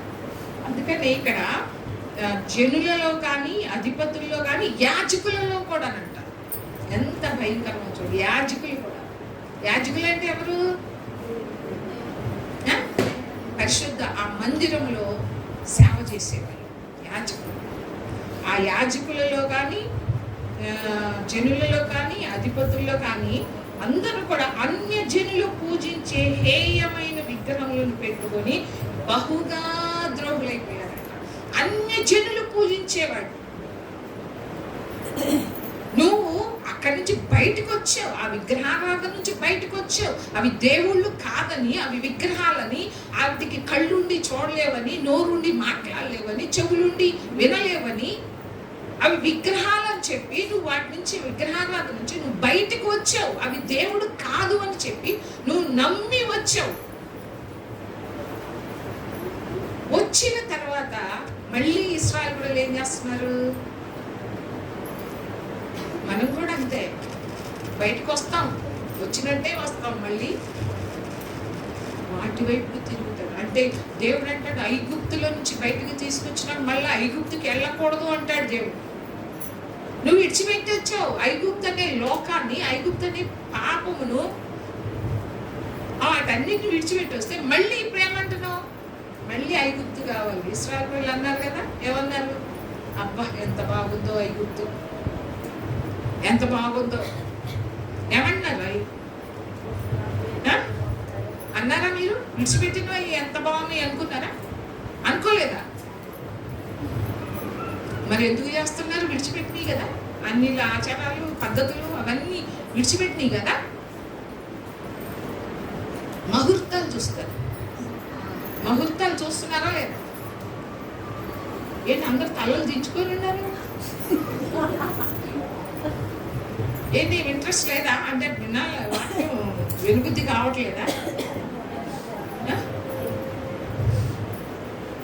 ముహూర్తాలు చూస్తున్నారు క్రిస్టియన్స్. నేను చెప్తున్నా, అది ఎవరైతే ముహూర్తాలు చూసి, ముహూర్తాలు పెళ్లి ముహూర్తాలు కావచ్చు, ఇది మంచి రోజు అది మంచి రోజు అని ఎప్పుడైతే చూస్తాడో వాళ్ళు నిజంగా దేవుణ్ణి నమ్మలేరు. మీరేమైనా అనుకో. నువ్వు మంచి రోజు అంటే ప్రతిరోజు దేవుడు ఏమన్నాడు? ప్రతిరోజు మంచి రోజు అన్నప్పుడు అంటే నువ్వు మంచి రోజు కాదు అని నువ్వు నమ్ముతున్నావు. ముహూర్తం 11 గంటలు, 11 గంటల 30 నిమిషాలు, 11 గంటల 20 నిమిషాలు, లేకపోతే అర్ధరాత్రి. 1 నిమిషం 2 నిమిషాలు ఎందుకు? నాకు అర్థం కాదు. 11 గంటల 1 నిమిషం అంటే 11 గంటలు పెట్టకూడదా? మీకే తెలియాలి. అప్పుడే గ్రహాలు అనుకూలిస్తాయి. అప్పుడే ఆ జంట బాగుంటుంది.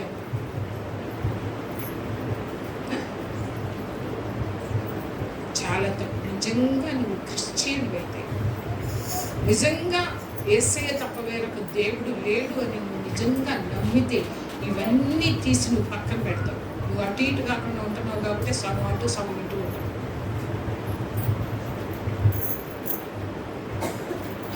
జాగ్రత్త. కఠినం చేసుకోవద్దు. దేవుని మాటకి లోపడతాం. దేవుడు ఏది వద్దంటే అది చేయకుండా ఉన్నాం. అది నీకే మేలు. సిక్కియే వినలేదు, మొండితనం వహించేశాడు. మొండిగా చేస్తున్నాడు.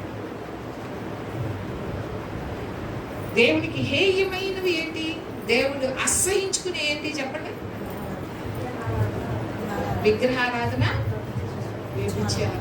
ఈ రెండు దేవుడికి అసహ్యం. విగ్రహం అంటే ఆ విగ్రహమే కాదు, చెప్పాం కదా. ఏంటి? దేవుడి కంటే ఎక్కువగా ఏది ప్రేమించినా అది నీకు ఒక విగ్రహమే. వీళ్ళైతే మరీ భయంకరం. సూర్యుడికి నమస్కారం చేస్తున్నారంట. ఎక్కడ? మందిరంలో. అందుకని దేవుడే ఏం చేస్తున్నాడు? దాన్ని అపవిత్రపరిచేశానంటున్నాడు. అందుకని దేవుడే ఇక్కడ చూడండి, ఉందా ఇక్కడ? హేయమైన అన్యజనులు పూజించు హేయమైన విగ్రహములను పెట్టుకొని బహుగా ద్రోహులై యెహోవా యెరూషలేములో పరిశుద్ధపరిచిన మందిరమును అపవిత్రపరిచిరి.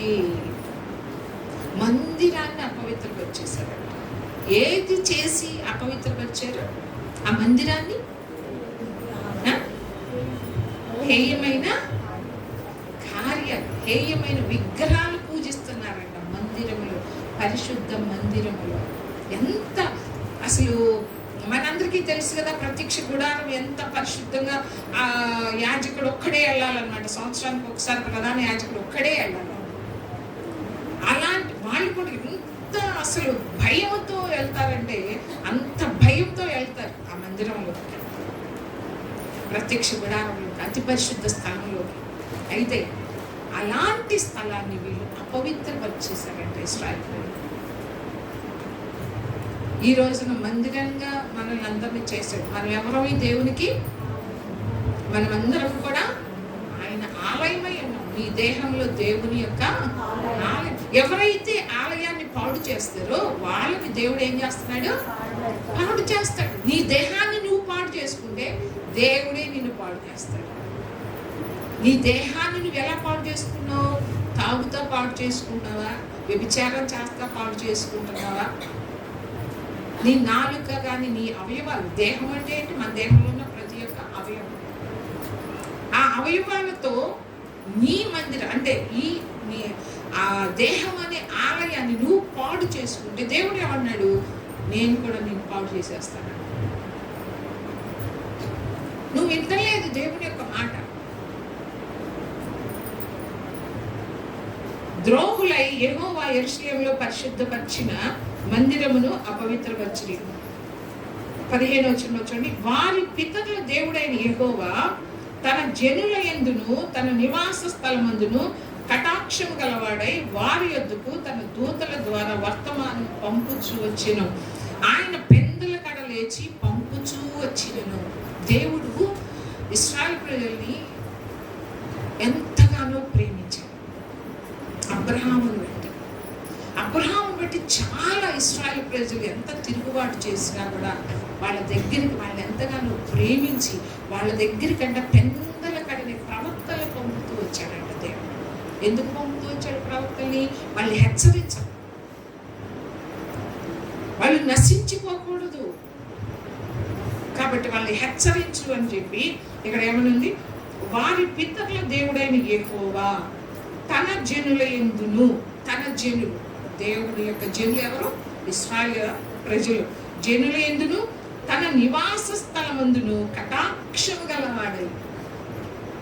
అసలు యెహెజ్కేలు గ్రంథంలో ఉంటుంది, ప్రతి అధ్యాయంలో కూడా కటాక్షం చూపించను అంటాడు, కనికరం నేను పడను అంటాడు. ఇక్కడ దేవుడు ఏమన్నా అంటే వారి పట్ల కటాక్షం గలవాడు. తన ప్రజల యందే కాకుండా తన జనుల యందును తన నివాస స్థలమందును కటాక్షం కలిగిన వాడుగా ఉన్నాడు. వింటున్నారా? నిజమే, నిద్రపోతున్నారా? ఎవరి యందు కటాక్షం కలిగి ఉన్నాడు? తన జనుల యందు కటాక్షం కలిగి ఉన్నాడు. తన నివాస స్థలమైన యెరూషలేములో ఉన్న మందిరం యందు కూడా కటాక్షం కలిగిన వాడుగా ఉన్నాడు. అయితే మనం యెహెజ్కేలు గ్రంథంలో చదివితే కటాక్షం లేకుండా, నేను కనికరం లేకుండా నా క్రోధం వాళ్ళ మీద కుమ్మరిస్తానంట. నేను ఇంక కటాక్షించను, వాళ్ళు నేను కనికరం చూపించను వాళ్ళ మీద అంటున్నాడు. ఎంతవరకు అంటే అప్పటికే అంటే కటాక్షము గలవాడే వారి యొద్దకు తన దూతల ద్వారా వర్తమానం పంపుతూ వచ్చాడు. వాళ్ళ యందు ఇశ్రాయేలు ప్రజల యందు కటాక్షం కలిగిన వాడుగా, కనికరం కలిగిన వాడుగా ఉండి వాళ్ళు నశించిపోకూడదు, వాళ్ళు నాశనం అయిపోకూడదు అని చెప్పి పెందల కడని లేచి తన దూతల ద్వారా వర్తమానం పంపుతూ వచ్చాడు. ఈ రోజున వాక్యము చెప్తూ ఉన్నారంటే, వాక్యం మీకు వినపడుతూ ఉందంటే దేవుడు పంపుతూ ఉన్నాడు వర్తమానం. మనందరి క్షేమం కోరి, మనల్ని ప్రేమించి మనం నశించిపోకూడదు అని చెప్పి వర్తమానం పంపుతూ వస్తున్నాడు దేవుడు ప్రతిసారి. ఆ రోజు ఇశ్రాయేలు ప్రజలు వినలేదు. చూడండి, ఆయన పెందల కడలేచి పంపుతూ వచ్చాడట. పంపుతూ వస్తానే ఉన్నాడు. ఎన్ని సంవత్సరాలు వాళ్ళు కనాను దేశానికి వెళ్ళినప్పటి నుంచి నెబుకద్నెజర్ రాజు వచ్చి యుద్ధము చేసి వీళ్ళందరినీ తీసుకెళ్లే దినము వరకు కూడా ప్రవక్తలు పంపుతూ వాళ్ళ ద్వారా వర్తమానం పంపిస్తూనే ఉన్నారు. ఎందుకంటే ఇప్పటికైనా నా పిల్లలు నా వైపు తిరుగుతారు, నా తట్టు తిరుగుతారు. నేను కటాక్షం కలిగిన వాడిని, దీర్ఘశాంతం గలవాడు, అత్యంత కృప గలవాడు. దీర్ఘశాంతుడు కదా మన దేవుడు. అంత దీర్ఘశాంతుడికి మరి అంత కోపం ఎందుకు వచ్చింది? అంత క్రోధం, ఆయన ఉగ్రత కుమ్మరించాడంట. మన దేవుడు దీర్ఘశాంతుడే, కానీ ఎంతవరకు ఆ దీర్ఘశాంతం ఎంతవరకు? దానిని మించిన కార్యాలు ఇశ్రాయేలు ప్రజలు చేశారు. ఎంతగా వర్తమానం పంపిస్తూ వాళ్ళు హెచ్చరిస్తూ వచ్చినప్పటికీ కూడా వాళ్ళు దేవుని యొక్క మాటకు లోబడలేదు. చూడండి, వారు దేవుని దూతలను ఎగతాళి చేయొచ్చు. ఈ వాక్యం నేను నిన్న చదువుతుంటే ఎవరిని ఎగతాళి చేస్తున్నారు ఇశ్రాయేలు ప్రజలు? ఎవరు వాళ్ళు? దేవుని దూతలు ఎవరు? ఇర్మియా, ప్రవక్తలు. ఎవరిని ఎగతాళి చేస్తున్నారు? వాళ్ళు దేవుని దూతలంట. దేవుని దూతలను ఎగతాళి చేయొచ్చు. ఇప్పుడు కూడా అంతే, ఆమె మంచిగా ఏదైనా చెప్పారనుకో ఎగతాళి చేస్తారు. మంచి చెప్పినా కూడా ఎగతాళి చేసేవారుగా ఉంటున్నారు. మీకు పూర్తి అర్థం కావాలంటే ఇర్మియా గ్రంథం, యెహెజ్కేలు గ్రంథం చదివితే మనకు అర్థమవుతుంది. రాజుల గ్రంథాలతో పాటు ఈ గ్రంథాలన్నీ చదవాలి, ఈ ప్రవక్తల గ్రంథాలు. ఆయన వాక్యములను తృణీకరించుచు, ఎవరి వాక్యాన్ని? దేవుని యొక్క వాక్యం. దేవుని వాక్యం అంటే వాళ్ళు తీసుకొచ్చిన వర్తమానాల్ని వాళ్ళు తృణీకరించుచు ఆయన ప్రవక్తలను హింసించుచు రాగా. హింసిస్తున్నారంట. నమ్మకపోతే నమ్మకపోయారు. ప్రవక్తలు ఏం చేస్తున్నారు? వీళ్ళు ప్రవక్తలు హింసిస్తా వాళ్ళని చంపుతున్నారు, రాళ్లతో కొట్టి చంపుతున్నారు. ఎప్పటి వరకు? తర్వాత ప్రభు కూడా అంటారు కదా, మత్తయి సువార్త రాత్రి నేను చూపించాను.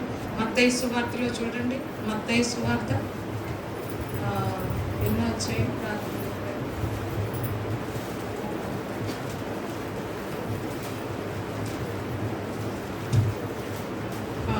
23 వచ్చాయి. 23 వచ్చాయి. 37 వచనంలో యెరూషలేము కొత్త నిబంధన 24వ పేజీ. కొత్త నిబంధన 24వ పేజీ 23 వచ్చాయి. 37 వచనంలో యెరూషలేమా యెరూషలేమా, ప్రవక్తలను చంపుచును నీ యొద్దకు పంపబడిన వారిని రాళ్లతో కొట్టుచును ఉండుదానా. కోడి తన పిల్లలను రెక్కల క్రిందకి ఎలాగో చేర్చుకొనునో అలాగే నేనును నీ పిల్లలను ఎన్నో మార్లు చేర్చుకొన వలనని ఉంటిని గాని మీరు వల్లకపోతిరి, అంటే వినకపోతిరి. ఎన్నో మార్లు నా రెక్కల క్రిందకి చేర్చుకోవాలని ఎన్నోసార్లు హెచ్చరిస్తూ ఉన్నాను, ప్రవక్తలు పంపిస్తూ వర్తమానాలు పంపిస్తూ ఉన్నాను, కానీ మీరు వినలేదు, మీరు వినట్లేదు. ఆ వర్తమానం ఎవరైతే తీసుకొచ్చారో వాళ్ళని వీళ్ళు రాళ్లతో కొట్టి చంపుతూ వచ్చారు. ప్రభు చెప్తున్నారు ఈ మాట. ఇక్కడ పాత నిబంధనలు కూడా దినవృత్తాంతాల గ్రంథంలో ఏమంటున్నాడు దేవుడు? ప్రవక్తలను హింసించుచూరాగా. వాళ్ళు ఏదైనా మంచి విషయాన్ని చెప్పాలి, నిన్ను ఆశీర్వదిస్తాడు దేవుడు, నీకు మేలు జరుగుతుంది. ఆ శత్రు అబద్ధ ప్రవక్తలు కూడా ఉన్నారు. దానిలోకి వెళ్తే ఇక్కడ చాలా టైం అవుతుంది. అబద్ధ ప్రవక్తలు వచ్చి ఇర్మియాకి వ్యతిరేకంగా చెప్తున్నారు. ఆ నెబుకద్నెజర్ రాజు రాడు, యుద్ధానికి రాడు, వచ్చినా కూడా మీరే జయం పొందుకుంటారు అని చెప్పి అంత అబద్ధం చెప్తా ఉంటారు. మీకా ప్రవక్త కూడా యెహోషాపాతు ఆహాబు రాజుతో యుద్ధానికి వెళ్తుంటే ప్రవక్తలు ఎవరైనా ఉన్నారా అంటే చాలా మంది ప్రవక్తలు వస్తారు. వాళ్ళందరూ ఒకటే మాట, మీరు ఎల్లండి జయాన్ని పొందుకుంటారు. చివరికి మీకా ప్రవక్త వచ్చి చెప్తాడు, మీరు జయాన్ని పొందుకోలేరు, అక్కడే చనిపోతారు అంటే ఆ మేకా ప్రవక్తను తీసుకెళ్ళి బంధిస్తారు, చెరసాల్లో వేస్తారు. అంటే దేవుని యొక్క మాట ఎవరైతే చెప్తున్నారో వాళ్ళ మాట వినకుండా ఎవరైతే మీరు జయిస్తారు, మీరు జయిస్తారు, మీకేం లేదు, మళ్ళీ తిరిగి మిమ్మల్ని తీసుకొస్తాడు అని అబద్ధాలు చెప్పే ప్రవక్తల యొక్క మాటలు వింటున్నారు.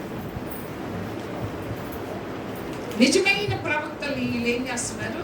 ఎందుకంటే వీళ్ళు కఠినంగా మాట్లాడుతున్నారు. వీళ్ళు కఠినంగా మాట్లాడుతున్నారు ఈ ప్రవక్తలు. మీరు లోబడండి, దేవుని మాటకు లోబడండి, లేకుంటే ఉగ్రత వస్తుంది అని చెప్పి ఈ ప్రవక్తలందరూ కూడా, ఇర్మియా కానీ యెహెజ్కేలు కానీ ఈ చిన్న ప్రవక్తలు చాలా మంది ఉన్నారు. వాళ్ళందరూ ప్రకటిస్తూ వస్తుంటే కొంతమంది ప్రవక్తలు ఏమీ కాదు అని చెప్పి చెప్తూ వచ్చారు. అందుకని వీళ్ళందరినీ కూడా ఆయన ప్రవక్తలు, మిగతా వాళ్ళు ఆయన పంపించిన ప్రవక్తలు కాదు, అబద్ధం చెప్పే వాళ్ళందరూ కూడా ఆయన పంపించిన ప్రవక్తలు కాదు. వాళ్ళు వాళ్ళ హృదయాలకి గాయం కాకుండా వాళ్ళు సంతోషించేలాగా చెప్తారు. కానీ ఈ ప్రవక్తలు, ఆయన పంపించిన ప్రవక్తలు మాత్రం అలాగూ చెప్పారు. ఆయన ప్రవక్తలను హింసించుచూరాక నివారింప సఖ్యము కాకుండా యెహోవా కోపము ఆయన జనుల మీదకి వచ్చింది.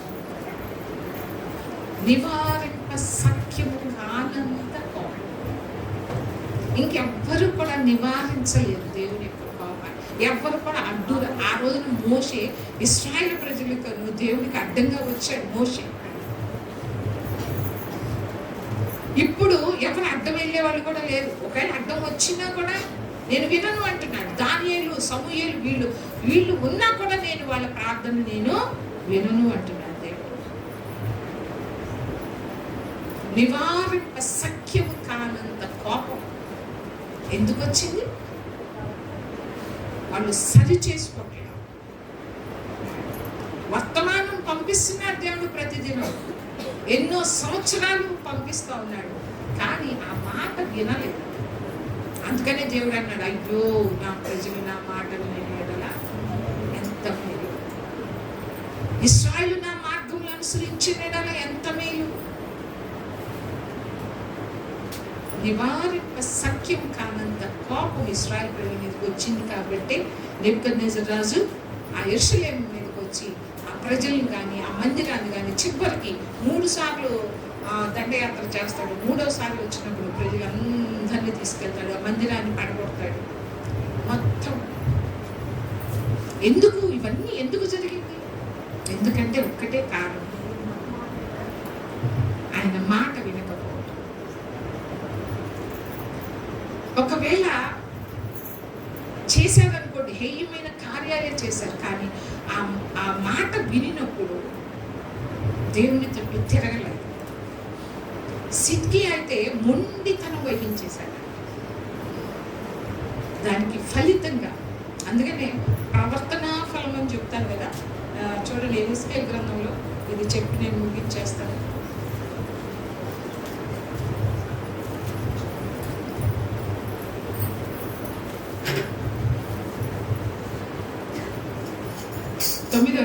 తొమ్మిదో అధ్యాయము 9వ వచనంలో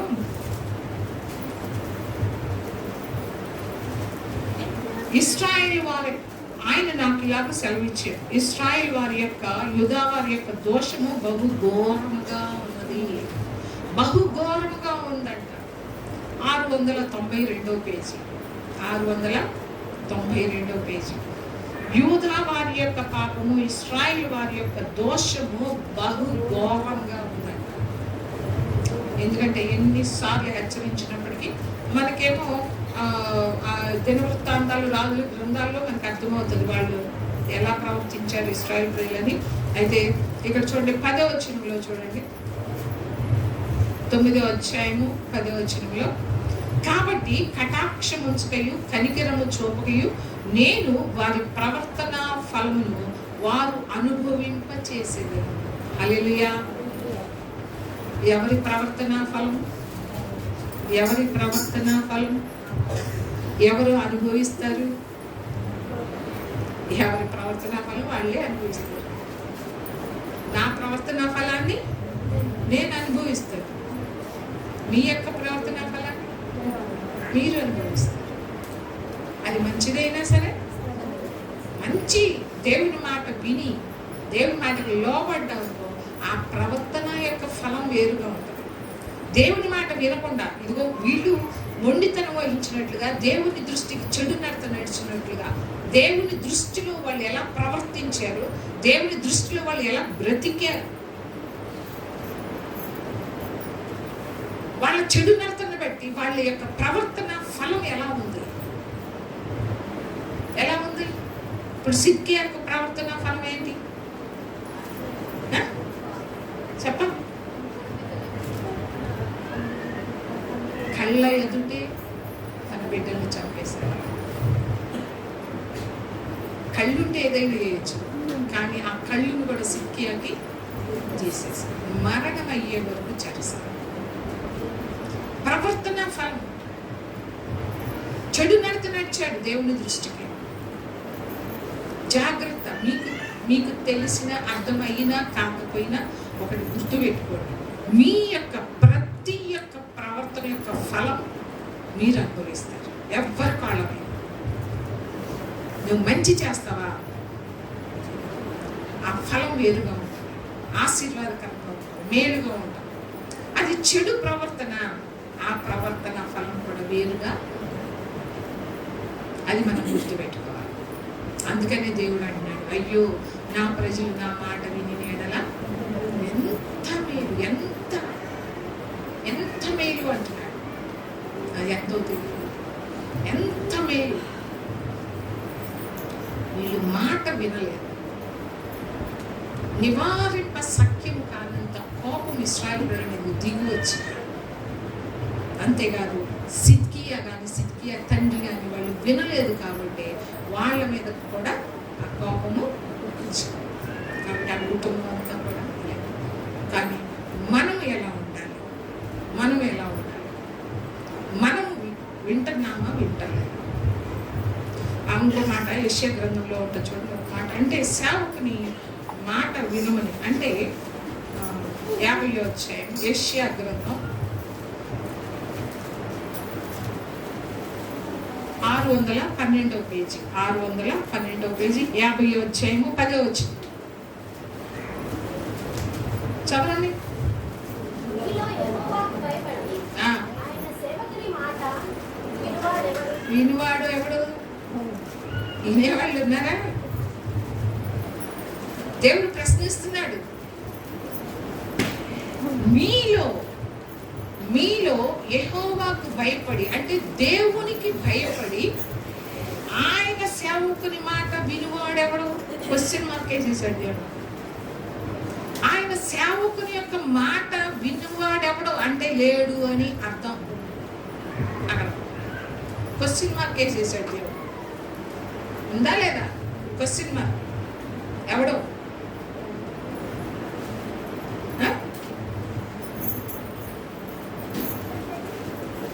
కాబట్టి అప్పుడు కూడా ఇశ్రాయేలు ప్రజలు కానీ ఆ రాజులు కానీ ఎవ్వరూ కూడా దేవుని యొక్క సేవ, దేవుని ప్రవక్తలు, దేవుడు పంపించిన ప్రవక్తల యొక్క మాట వినల, ఆ వర్తమానాన్ని వినల, ఆ మాటకి లోబడలేదు. కాబట్టి చాలా నష్టపోయారు.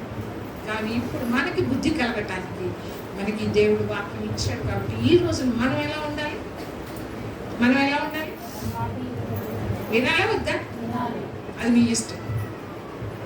మీ ఇష్టం. వింటే ఆశీర్వాదం, వినకపోతే ఆ ఫలం ఏంటిదో దేవుడే ఇస్తాడు. వింటే ఆశీర్వాదం, ఆ ఫలం వేరుగా ఉంటుంది. వినకపోతే ఇంకో ఫలం ఇస్తాడు.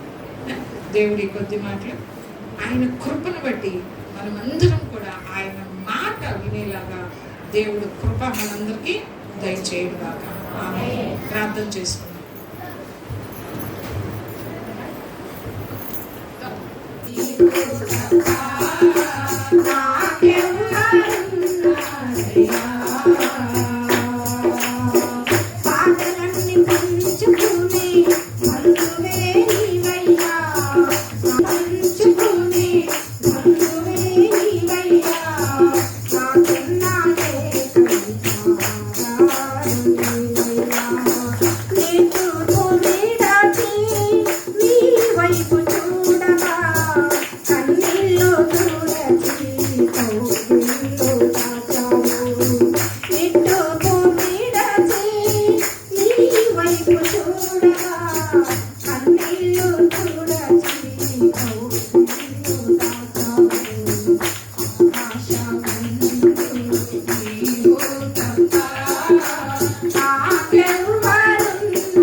ప్రార్థన చేస్తున్నాం.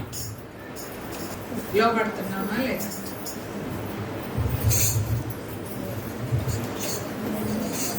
ఇప్పుడు దేవుడు వచ్చి ప్రతి ఒక్కరి యొక్క ప్రవర్తన ఫలం మీకు ఇస్తున్నాను అంటే ఎలాంటి ఫలం వస్తుంది?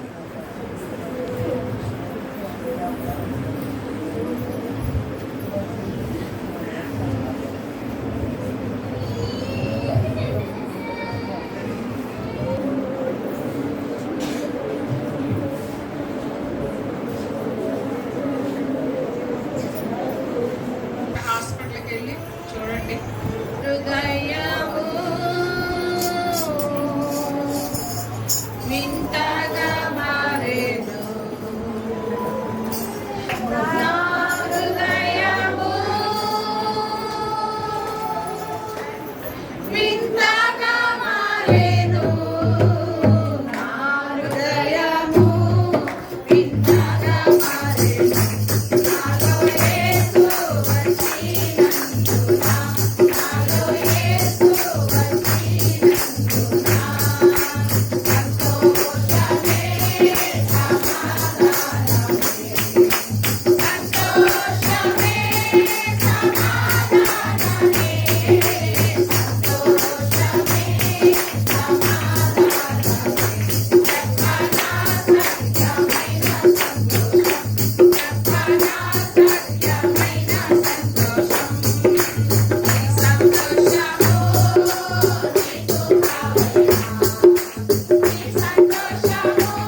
ఎందుకు ఈ సంతోషం?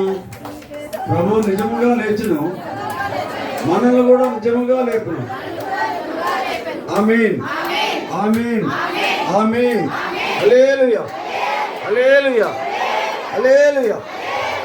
ప్రార్థన చేసుకుందాం. ప్రభువా, పరిశుద్ధుడైనటువంటి మా దేవా, యేసయ్య నీ పాదాలకు వందనాలు. ప్రభువా, ఎంతో మందికి లేని గొప్ప రక్షణ ముందుగా మాకు ఇచ్చినందుకే నీకు కోట్లాది వందనాలు. ప్రభా, నువ్వు ఇచ్చినటువంటి గొప్ప రక్షణ మేము నిర్లక్ష్యం చేయకుండా ప్రభా, శక్తివంచం లేకుండా ప్రభా, అనేకులకి రక్షణ సువార్తను ప్రకటిస్తూ అనేక మంది రక్షణ మార్గం నడిపించడానికి నీ కృపను మాకు దయచేసి వేడుకుంటున్నాం. ప్రభా, నీవు ఇస్తేనే ప్రభా మేము పొందుకోగలిగింది నాయన.